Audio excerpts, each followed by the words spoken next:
Apakah menggunakan kapur ketertinggalan? Tidak. Gubernur Jawa Barat Deddy Mulyadi, kapur tulis bukan tanda ketertinggalan. Gubernur Jawa Barat Deddy Mulyadi menegaskan bahwa penggunaan kapur tulis dalam proses pembelajaran tidak bisa dianggap sebagai tanda ketertinggalan. Ia menekankan pentingnya metode pembelajaran manual, seperti menulis di papan tulis dengan kapur, dalam meningkatkan daya ingat dan membentuk karakter siswa, terutama pada jenjang SD, SMP, dan SMA. Nah, sehingga saya katakan hari ini, kalau nanti SD, SMP, SMA, kemudian menulis lagi di papan tulis dengan kapur tulis, jangan dibully sebuah ketertinggalan. Justru itu adalah pembentukan karakter manusia Jawa Barat masa depan. Deddy Mulyadi mencontohkan seorang profesor asal Jakarta yang mengajar di Inggris dan masih menggunakan metode menulis dengan kapur di papan tulis hingga saat ini. Menurutnya, hal ini membuktikan bahwa metode tradisional tetap relevan, bahkan di negara maju. Di Inggris, namanya Pak Bagus Mulyadi yang sekarang jadi penasehat saya, itu profesor, orang Jakarta, ngajar di Inggris, itu ngajar pakai kapur tulis. Bahwa pembelajaran dengan kapur tulis memiliki beberapa manfaat. Secara manual membantu guru lebih mudah mengingat apa yang mereka ajarkan. Siswa juga cenderung lebih mudah mengingat materi yang ditulis dan dibaca langsung dari papan tulis. Pelajaran dari papan tulis serta kekhawatiran materi akan dihapus mendorong siswa untuk menghafal dengan lebih baik. Nah, kenapa ngajar pakai kapur tulis? Ada 3 variabel. Pertama adalah guru akan mengingat apa yang akan ditulis. Yang kedua, murid akan mengingat apa yang dia baca.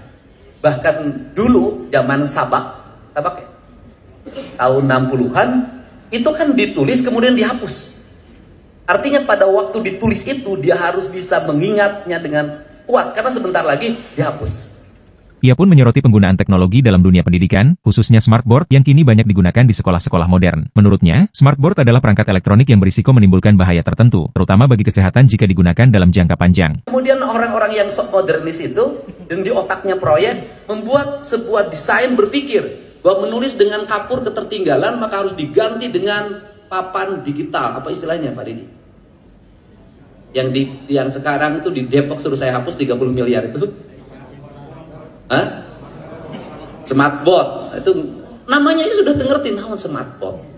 Nah, kemudian dari situ smartboard itu melahirkan kemalasan elektrikal, dan elektrikal itu berbahaya bagi anak-anak yang proses pertumbuhan. Elektrikal itu berbahaya, elektrikal, mekanikal, sesuatu yang berbahaya bagi anak-anak yang sedang menuju pertumbuhan. Yang sedang menuju pertumbuhan dia harus manual. Karena manual itu meletakkan kerangka berpikir dalam sebuah tinta yang tertulis dari otak kirinya. Nah, yang variabel yang ketiga apa? Diajarkan orang untuk bekerja. Dia menghapus. Itu kan bagian dari pekerjaan. Saya dulu tuh di kelas selalu kan bahkan dulu tuh lebih hebat lagi. Alat penghapusnya itu dibuat oleh siswa dalam bentuk bantal. Maka siswa bekerja otak kiri, otak kanannya. Nah, ini dilakukan, dan waktu SD itu 2 hal yang sangat kuat dalam pikiran anak-anak itu. 1 menyanyi, 2 menulis. Maka pendidikan dasar itu hal yang harus diletakkan dalam pikiran anak-anak kita. Perbanyak di ruang kelas itu adalah menulis dan menyanyi.